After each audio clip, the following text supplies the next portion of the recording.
Good day, everyone. Welcome to Real Conservative News. I'm your host, Nathaniel Rajkumar. Starting off with some good news locally here in Trinidad and Tobago. Minister of Health, Dr. Lackram Bodoe, says operations at the Couva Children's Hospital continue with a rollout of additional services expected soon, including cataract, CT, MRI, endoscopic, and laboratory services. He criticized the lack of use of the hospital over the past 10 years, but said that since services resumed in November last year, 545 successful daycare surgeries have been completed at the Couva Hospital. In terms of pediatric specialist outpatient services, Minister Bodoe said 361 children have benefited from various services at the Couva Children's Hospital. That hospital, people, was basically abandoned for 9.5, almost 10 years, simply because of politics, simply because the PNM decided they did not want to utilize a hospital that would have been remembered as something, or would have been recognized as something that the Kamala Persad-Bissessar administration built in her first term in office between 2010 to 2015. Don't go anywhere. More local, regional, and international news up next. It's difficult to not to speak about the Couva Children's Hospital without first reflecting on the history of that hospital. You will recall, and the population will recall, that on August 14, 2015, more than 10 years ago, that hospital was opened in Couva, and unlike the practical opening of another hospital last year, this was a real opening of a hospital with real equipment and so on. I don't want to go into what happened over the last 10 years, but you will remember and recall that the only time that hospital would have been utilized would have been when the government was forced to use it for the COVID pandemic. But I just wanted to make the point that on 7 December 2025, last year, you will recall that the Honorable Prime Minister Kamala Persad-Bissessar would have rededicated and reopened the Couva Hospital. And I just wanted to report on what has taken place. So what we found when we met the Couva Hospital, when government changed in 2015, I think it's important, to reflect on this, because many times in the health sector, there are calls and cries of shortages of this and shortages of that, and drugs and equipment and so on. But I think it's important for us and for the population to again be reminded of what we would have met at the Couva Hospital. In particular, what was worrisome is the extent to which we met non-functional and obsolete medical equipment there in May when the government changed. Thankfully, UDICOT team has been able to salvage a large sum of the non-functional equipment through repairs and other corrective works which continue to happen at the Couva Hospital. But, it's worrisome to reflect that there were 217 pieces of medical equipment that were never used. 217 pieces that were never used, a value of some $20,685,125. So that is equipment that would have been parked up at the Couva Hospital for some 10 years and was never. Attorney General John Jeremy warned that threats against the Prime Minister, including those posted online, will be treated seriously under the law as Parliament voted on Friday to extend the state of emergency for another 3 months without opposition support. Jeremy made the remarks while winding up the debate on the extension of the emergency powers regulations, defending the government's handling of threats against Prime Minister Kamala Persad-Bissessar and its broader crime-fighting strategy. Jeremy also rejected criticism of the latest emergency measures, revealing that the cabinet note sent to the president followed the same approach used by the previous PNM administration. Now, he's right about that. 100% right about that. Everything that the PNM is now opposing, they supported while they were in government. According to the AG, the document relied on the state of emergency cabinet note issued by the former government in December of 2024 as precedent.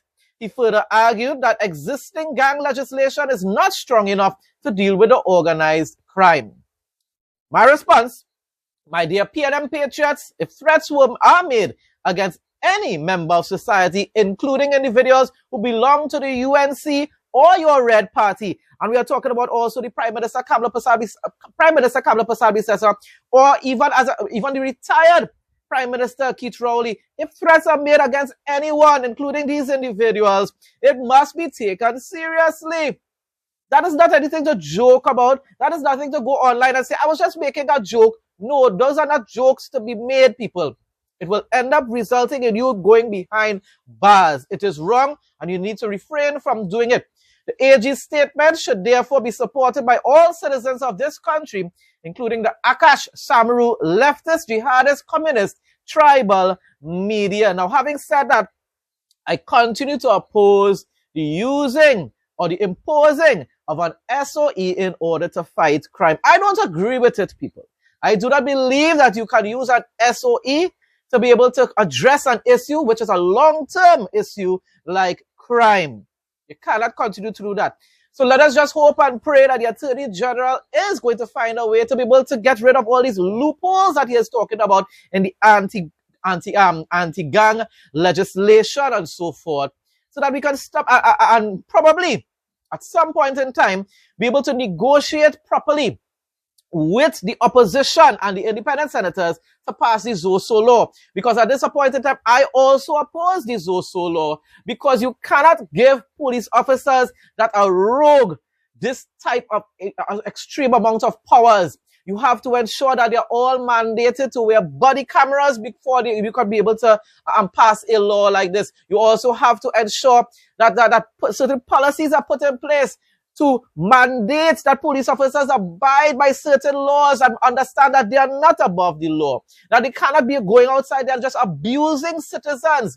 All that needs to be addressed before we can pass the ZOSO law. That is very important for the administration, the Kamla Persad administration, to understand. I want these things to be implemented, but it must be done in a responsible and a democratic manner. More than a decade after purchasing private land in Londonville, frustrated landowners are still awaiting their deeds, as well as water and electricity connections promised by the developer. Is this developer still alive? And if so, then the authorities need to get involved in this. Why it is 10 years later, these people still cannot receive their deeds? Why it is if the developer promised that basic utilities would have been provided for them in that area? Why it is 10 years later, these people still have to be living in frustration and neglect like this? Yeah, it must have a law to be able to hold these individuals, these developers, accountable for their actions. The authorities need to get involved in this issue or this matter. I never expected this to happen. I trusted Carson Charles. Everybody trusted him. When we bought our land at Hillview Park in Londonville in 2014, we feel deceived and betrayed. All we have been faced with are promises and emotional devastation. That was a first-hand account from one of the 25 people who purchased land at Hillview Park more than a decade ago and are still awaiting their deeds, electricity and water connections. They each bought a lot of land between $350,000 and $400,000 from Policy Consultants Limited, whose chairman is Dr. Carson Charles, a former minister and temporary UNC senator.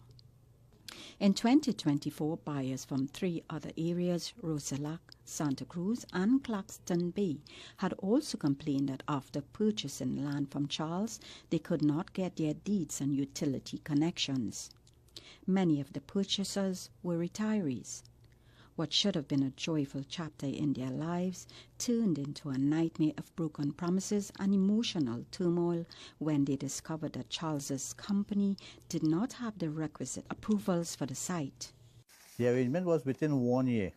We will provide all the infrastructure for the land. 12 years later, they are still in limbo. We keep communicating with them, and they're always giving us one excuse after another. Now their patience is running thin. At this time and age, it kind of heartbreaking and distressing. we have to get something for our money. Linda Mahabir, whose name has been changed, poured all of her retirement funds into this land only to have regrets. In 2016, her attorney, Renal Vishnu Oja Risal, wrote Charles informing him to terminate her contract and return the $400,000 she invested in the land within 30 days. The land was put on the market for sale, but no buyers came forward. Saddled with the land, Mahabir, a cancer survivor, started to build her home, but her money and her hopes dwindled. This is unacceptable. How long do we have to wait for our deeds and to get electricity and water connections on the land we purchased more than a decade ago? We now feel total betrayal by Cousin Charles, who sold us this land. You know what? We trusted him as a former government minister. All we have been faced with are promises and emotional devastation. Contacted for comment, Charles said the delay in state approvals held back the project. Charles says the approval process is a nightmare and promised by May the landowners will receive electricity followed by a supply of water. Once all approvals are granted, Charles assured the deeds will be handed over. Shalisa Hassan Ali, CNC3 News. Continuing its commitment to meet the people where they are and provide much needed disaster relief and minor home repair assistance. Listen to it, minor people. So don't go asking people to build over your whole house, okay? The Ministry of the People, Social Development and Family Services through the National Social Development Program, NSDP, on Saturday, March 14, 2026, delivered grants to 12 households in the Mayaro, Rio Claro area.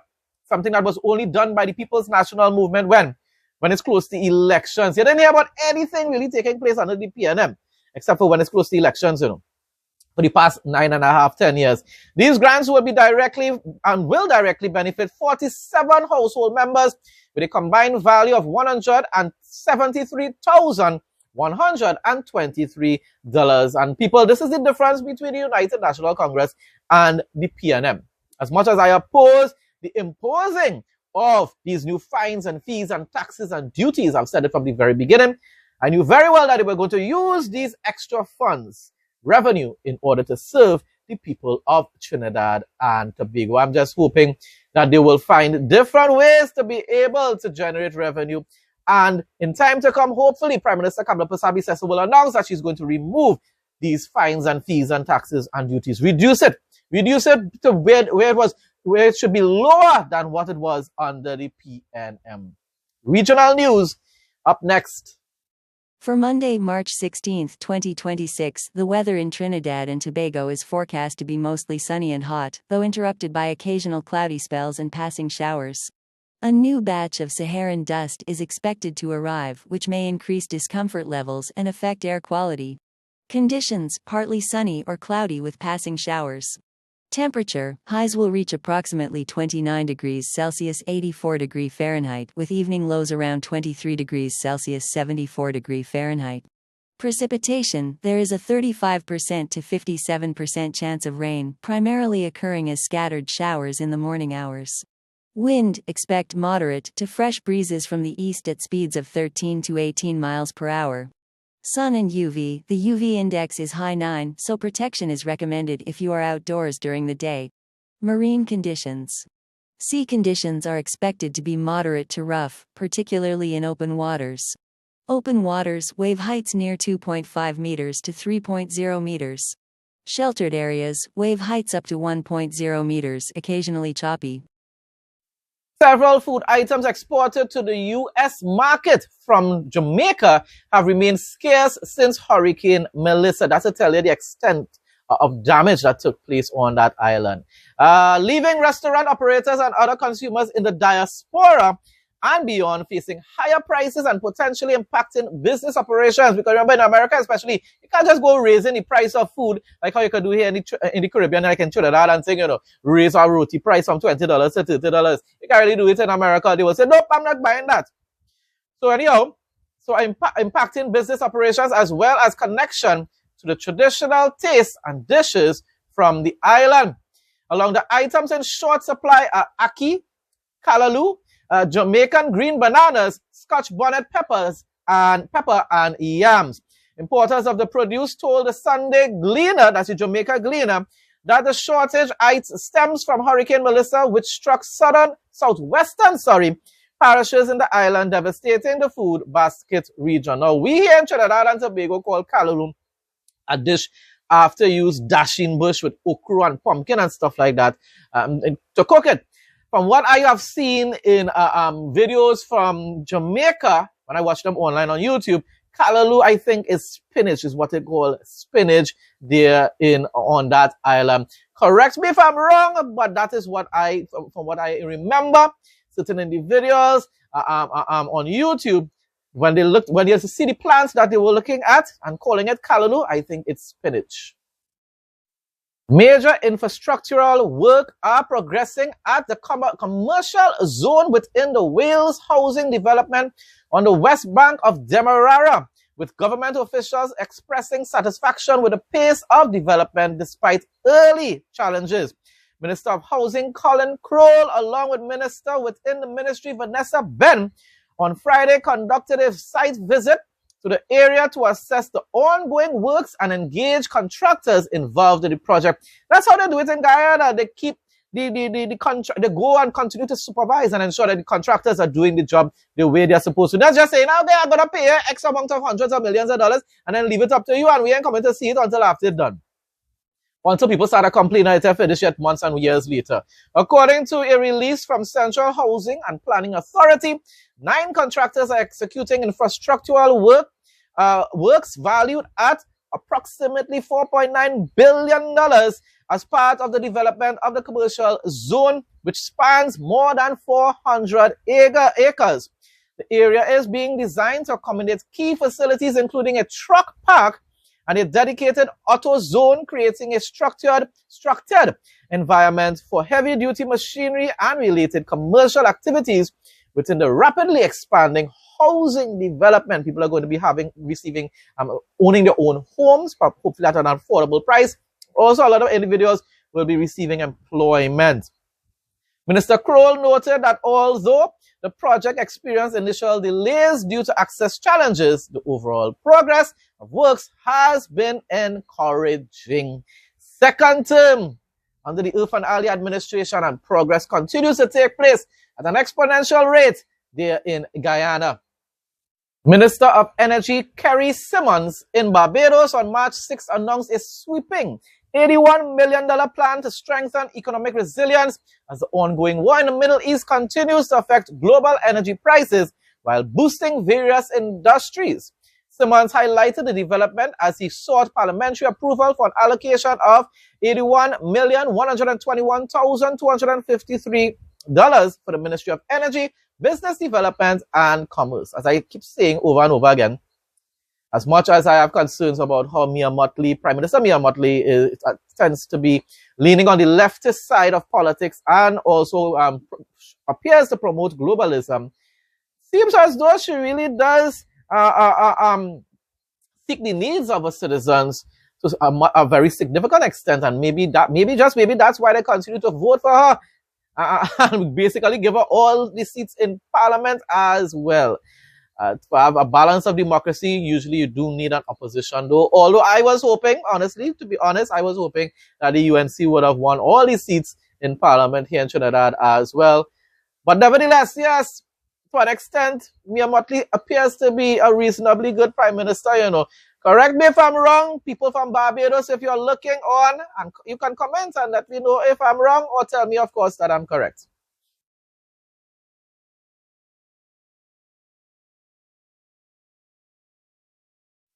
International news now, all kinds of options. U.S. Ambassador to the United Nations Mike Waltz speaks out on the deadly conflict in Iran, telling Fox News this isn't going to be another 2003 Iraq.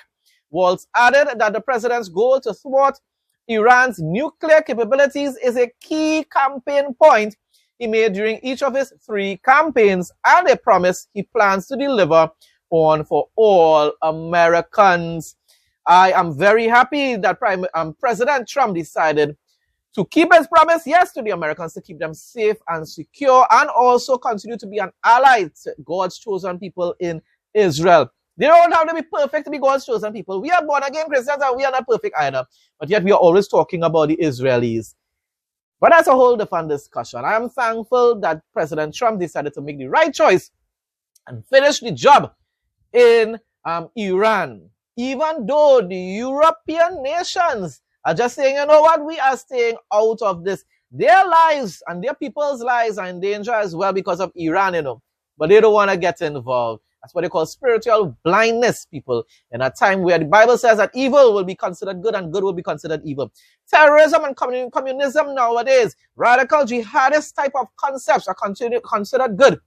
And you know what is considered bad nowadays? The Bible, democracy, Western civilization. These are the things that are now considered bad. And a lot of the reasons why this is considered bad now is because of tribalism here in the Caribbean.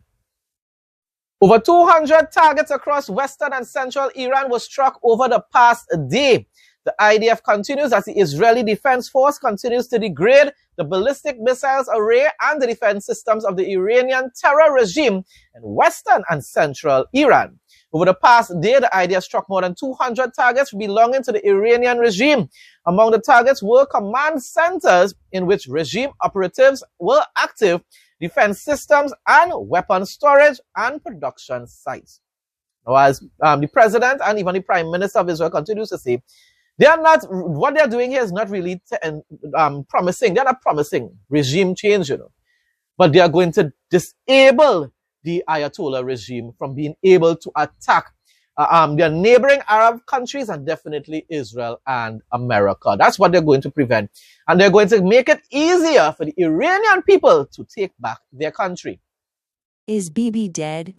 As Operation Roaring Lion decapitates the Iranian terror regime, Prime Minister Netanyahu appears in a cafe in a great mood. In the video, Netanyahu responds to Iranian conspiracy theories about his supposed death with this video message. C14. אני לא יכול לשתף ברגע זה, אבל עושים דברים מכים באיראן חזק מאוד גם ביום הזה, גם בלבנון, ממשיכים. אתם אומרים לי להמשיך? אני אומר לכולכם, גם אתם תמשיכו. תמשיכו להישמע להוראות פיקוד העורף, כל הזמן, להישמע להוראות פיקוד העורף, וגם לראשי הערים, להיות תמיד ליד מרחב מוגן. אנחנו נקל ככל שהדבר ניתן. ותודה לך על הקפה, הוא מצוין. אני לא יודע לגבי הקלוריות, זה נראה לי מסוכן מאוד. Now for the interesting facts segment, the world's most ambitious longevity goal has officially moved from science fiction to the laboratory. A Shenzhen-based biotechnology startup, Lonvi Biosciences, has made global headlines with the development of an experimental pill that targets the root cause of aging, claiming it could push the human lifespan to a staggering 150 years. If it has nothing to do with altering our genetics, sounds quite interesting. If it does, well then, keep that for yourself. And the formula is built around a specific molecule called procyanidin, a potent compound isolated from grape seeds that has shown miraculous results in reversing cellular decline. So it sounds almost natural. If it is something natural, I won't mind taking that to get a few extra decades in my life as I wait, of course, for the rapture, which I do believe we are in the end times. Am I sure that it is in my lifetime? No, I am not. But I do have that hope.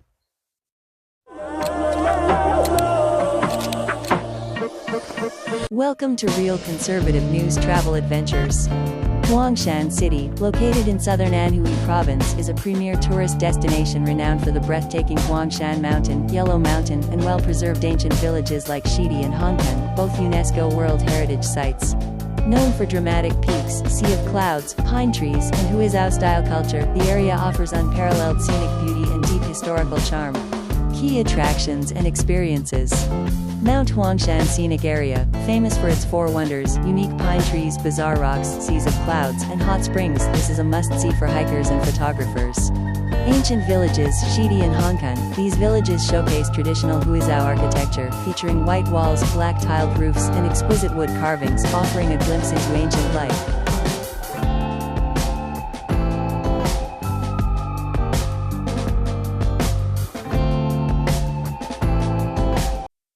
folks, that brings us to the end of today's news report. Thanks again to everyone who continues to support my content. Please like, comment, share, and subscribe. Stay blessed and stay safe most of all. In Jesus' name.